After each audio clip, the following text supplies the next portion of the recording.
Salve, salve família, professora Paula Aparecida na área. E hoje é dia de quê? De série. Que série? A série, lembra lá? Diário Atrasado de Codeputada. O que é essa série? Lembra que lá em meados de agosto de 2021, esse ano ou ano passado, não sei, mentira, eu sei. Eu comecei a escrever no blog, no Medium, trazer transparência a essa experiência de codeputada estadual.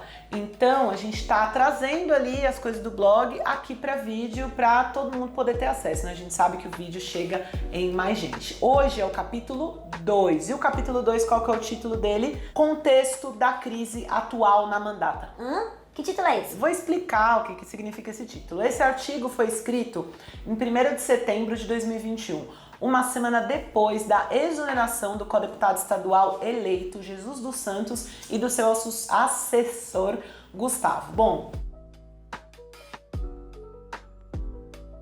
o que aconteceu? Como assim? O deputado estadual na época, o Raul Marcelo, que estava substituindo a Mônica Seixas, a nossa porta-voz, porque ela estava de licença médica por conta de questões de saúde mental, ele demitiu o Jesus. Então eu vou contar um pouco, né, essa história nesse dia de hoje, dar o contexto de tudo isso. Antes de eu continuar, vou mexer na minha franjinha e dizer pra vocês, você acha que transparência na política é uma parada importante? Você acha que isso devia ser feito, na verdade, por todo mundo? Eu acho. Então ajuda, curte, comenta, compartilha, se inscreve no canal e aperta o sininho. Sabe por quê? Porque isso vai fazer o YouTube entregar esse material para muito mais gente. É simples, é grátis, é só uma ajuda que eu te peço. Fechou? Pode ser? Então bora. Bom, politicamente e pessoalmente eu me senti muito atingida por toda essa questão, né? Eu tenho um afeto, uma admiração política pelo trabalho do Jesus no movimento cultural das periferias e também pela ideologia que ele defende, né? A questão do quilombismo como retomada da estratégia revolucionária dos africanos escravizados aqui no Brasil. Além disso, a gente conhece muita gente em comum, tem um trabalho político que ele tem na Zona Norte, que é a região que eu também atuo.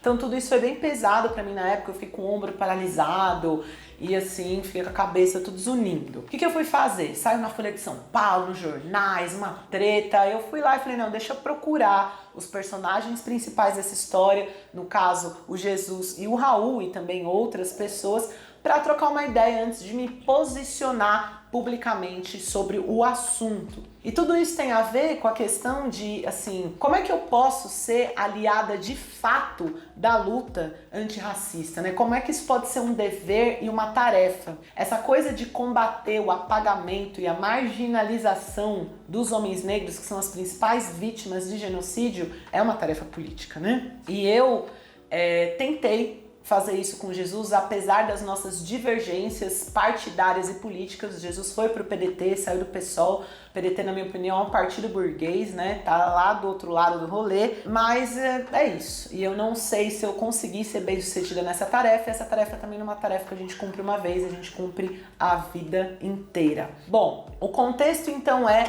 o afastamento da Mônica e a chegada do Raul Marcelo. E aí o objetivo é fazer um debate aprofundado para que todo mundo na época pudesse agora também, ao invés de escolher um lado, pudesse entender esse processo de maneira mais profunda, né? Próximo vídeo, como eu disse, diretamente vou falar sobre o afastamento do Jesus, e eu enxergo tudo isso como uma tarefa política fundamental, essa questão da transparência, né? Porque é importante deixar nas mãos de quem confia na gente, de quem confiou no mandato, de quem elegeu esse mandato, deixar nas mãos dessa galera os rumos desse próprio mandato. Então eu vou estar aqui sempre para compartilhar, para ouvir vocês, comenta, a gente conversa, porque para mim é uma questão de sobrevivência, ética, política, existencial. Bom, vamos lá. A posição de porta-voz da mandata, ela é uma posição que em si traz problemas, né, dificuldades específicas. A primeira é uma quantidade maior de trabalho burocrático parlamentar, né, de subir na tribuna e lidar com aquele processo diretamente, e o outro é a impossibilidade de anonimato. Por que eu tô dizendo isso? Porque a saúde mental não só da Mônica, mas como tipo geral desse mandato ficou muito abalada. A gente sabe que rolê de saúde mental com essa pandemia então explodiu.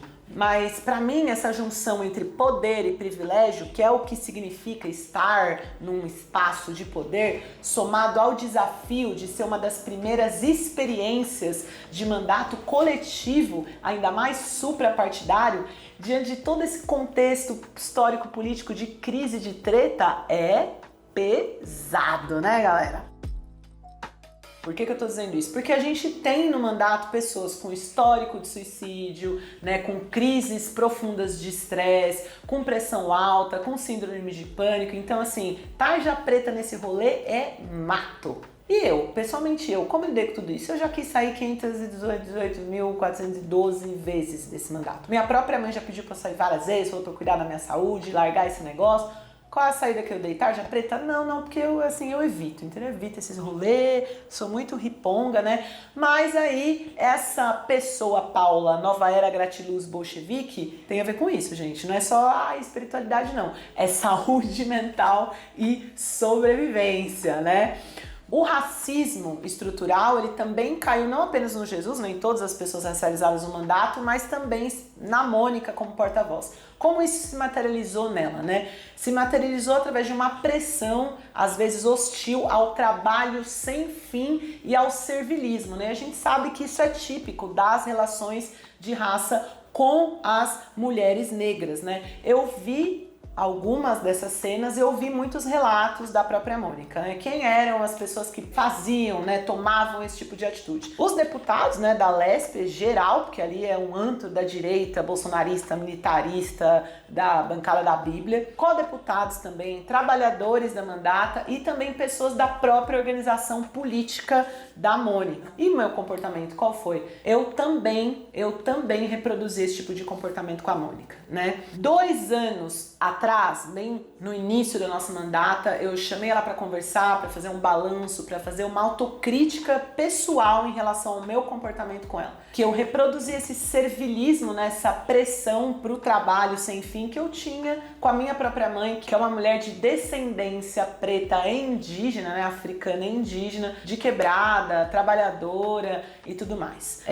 Foi um processo emocionante, a gente chorou, a gente se abraçou, né, e a gente fez um pacto com 2 pontos. O primeiro ponto era a própria superação do meu racismo, né, o meu compromisso em mudar de atitude com ela, mas também impedir ao máximo que eu pudesse que outras pessoas tivessem essa atitude, essa pressão pro trabalho sem fim, pro servilismo dela. O segundo ponto era em relação à Mônica, a autocrítica que ela faria, né, que ela fez sobre si mesma em relação à quebra de pacto de confiança política quando ela contratou de maneira unilateral o Raul Marcelo para o cargo de liderança do PSOL. Eu vou explicar isso depois. A gente saiu dessa conversa com diálogo duplo, com compromisso político de atuar junto, se ouvir, se escutar e ajudar a sobreviver nesse mandato.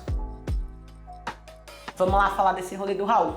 O Raul foi o primeiro assunto de crise e quebra de acordo de pacto político dentro da mandata. Eu sinceramente não sei se ele sabe disso, eu acho que muito provável que ele não sabe. Bom, a gente tinha até aquela época um consenso, ou seja, todo mundo tinha esse acordo, ninguém levantou divergência, de que todos os cargos do mandato seriam ocupados através de um debate, de uma discussão coletiva, incluindo os cargos da liderança do PSOL. O que é esse negócio de liderança do PSOL? Cada partido ele tem como se fosse um gabinete à parte, com cargos para organizar o trabalho parlamentar desse partido. O PSOL tinha esses cargos, esse espaço para ocupar, né? São 4 parlamentares na Lespe. Como coordenar esse trabalho político? Bom, o que aconteceu? A gente pactou um negócio, mas surgiu... Vou dizer aqui justamente o que eu disse lá no blog. Surgiu uma necessidade política do MES. O que é o MES? É um movimento de esquerda socialista, uma corrente dentro do PSOL, a corrente da qual a Mônica faz parte e outras figuras públicas nacionais também do PSOL, a Samia Bonfim, a Fernanda Melchiona, a Luana, vereadora daqui, também fazem parte. Qual era a necessidade deles? Acolher o Raul Marcelo, que tinha sido candidato a deputado estadual, que tinha sido derrotado nas eleições, inclusive como parte de uma aliança que estavam fazendo com o Raul para lidar com as disputas internas dentro do PSOL. Durante uma reunião que eu não estava, eu vou relatar os dois informes, né, que as pessoas me deram, uma galera diz que a Mônica disse que o Raul já tinha sido contratado e uma galera disse que ela disse que ele iria ser contratado. Independente dessas divergências, eu quero dizer que eu não estava nessa reunião porque eu estava trabalhando na sala de aula, ainda não tinha sido liberada da escola para atuar no mandato. Independente dessas duas versões, o fato estava consumado, foi dito como consumado. Raul contratado pelo nosso mandato para a liderança do PSOL. É óbvio que um ex-deputado estadual, né, e ainda mais um advogado do PSOL, seria e foi uma coisa valiosa para o mandato, ajudaria o mandato em si, né? Inclusive, durante o debate orçamentário de 2019, o Raul ajudou bastante. Mas, na época, a maioria dos codeputados da mandata, 6, eram do PSOL. E ninguém, inclusive eu, foi contatado, sim, recebeu alguma conversa, alguma informação sobre esse fato ou sobre esse assunto. Simplesmente, pá, fato consumado. Na minha opinião, esse foi o gatilho para a saída do PSOL de outros 2 co-deputados, né? Hoje a gente é 4, né? Shirley, Mônica, Fernando e eu. Pessoalmente, na época, eu propus mediar o debate, né? E garantir que o cargo, obviamente, fosse do PSOL. Porque, assim, como é que você vai articular 4 mandatos do PSOL com uma pessoa nada a ver com o partido, que é de outra organização, que não participa desse rolê? Isso é óbvio, é uma questão de segurança. A Cláudia, que é uma codeputada que na época era da Rede, ela fez um pedido de reparação financeira diretamente para a Mônica, para receber parte das emendas parlamentares, que é um dinheiro público que o deputado ele não mexe nesse dinheiro, gente, não põe a mão, mas ele define para onde vai. E na época ela era a única codeputada de outro partido senão o PSOL. Bom, depois desse acordo, sei lá o que significa isso, né? Saiu uma promessa de frente única dos codeputados do PSOL para pensar em ações internas na mandata e conseguir expressar o próprio programa do partido de maneira organizada, incluindo aí o debate sobre a liderança do próprio PSOL. Lá em meados de 2020, a Mônica trouxe a possibilidade da entrada do Raul Marcelo ao invés dela, né, de largar de alguma forma ou ter que sair do mandato. Quais são os motivos que ela apresentou? O primeiro motivo foi uma estafa mental, emocional, espiritual, que a gente viu, inclusive, que, né, se materializou com o afastamento dela. E o segundo motivo estava relacionado a que ações individuais de codeputadas, né, pudessem comprometer os valores éticos da corrente dela, do mês e do próprio PSOL e trazer prejuízo à corrente e ao partido. Ela falou que não ia admitir isso. Até aí, firmeza, né? Não dá pra, né, ter ações éticas, ações individuais que prejudiquem, né, esses valores políticos, inclusive meu. Eu também sou do PSOL, né? Eu sou bem de esquerda, inclusive, teoricamente, a galera diz no mandato que eu sou a pessoa mais de esquerda desse mandato, né? Já disseram publicamente aí nas revistas, inclusive. Mas, infelizmente, houve zero disposição coletiva para conversar de fato sobre isso. Quais são os limites éticos e políticos que a gente tem aqui que vão fazer esse mandato ou acabar, ou vir o Raul, ou sei lá o que pode acontecer. Eu sempre dizia na época, e repito hoje, repeti sempre, parece um mantra, quem trabalhou nesse mandato, conheceu, sabe disso, que a gente deveria levar o debate para fora, né? Levar as nossas divergências ao público, tirar do pessoal, tirar do individual, tirar do acordinho de corredor, né? E cumprir a promessa de diálogo que a gente fez lá atrás, de transparência, de levar ao público, de fazer diferente do que os políticos tradicionais fazem. Mas, mais uma vez, não foi a primeira, eu fui tratada como doida, como sem noção, inocente, utópica, até parece, né? Bom, eu sei que pra você que tá vendo isso aí, pode ser muita historinha, eu também acho que é muita historinha, né? E talvez você queira um resumo da situação, né? Qual é a raiz da crise desse mandato? E aí eu vou fazer um resuminho só pra te contentar, pra você não ficar chateado. Bom, bora lá. Falta de diálogo, falta de debate político, falta de programa de ação conjunta entre codeputados. Tem mais muita coisa. Um modo de divisão dos recursos e da estrutura baseado em reuniões internas, nada de trazer as coisas para o público e nem nada de trazer as coisas por escrito, e disputa por protagonismo. A domesticação, eu vou dizer, domesticação, né? Você pega e cria alguém assim para ficar ali caladinho, controlado, né? Essa domesticação trazida pela estrutura de poder do parlamento burguês. Ah, como assim? Sim, gente, o parlamento, o legislativo tem uma estrutura que domestica você, que faz você assim ficar ali meio, sabe, com a coleirinha. Então, tudo isso impediu a gente de cumprir até o final a promessa de unidade, diálogo, transparência de pautas, de lutas e de ativismos, né? E aí, por isso, na minha opinião, esse mandato acabou reproduzindo violências sistêmicas entre co-deputadas, trabalhadoras da mandata e etc e tal, né?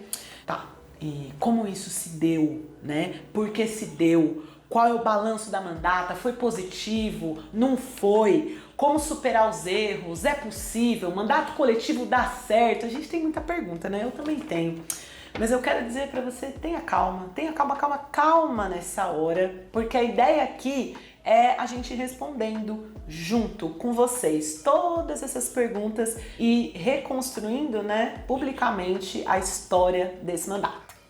E esse era o meu desejo lá desde o início, trazer isso pra fora, abrir a caixa de Pandora que todo mundo tem tanto medo, né? Então, falando das crises do hoje, a gente revisita o passado, entende o presente e planeja o futuro. E esse é o objetivo desse diário atrasado de co-deputado.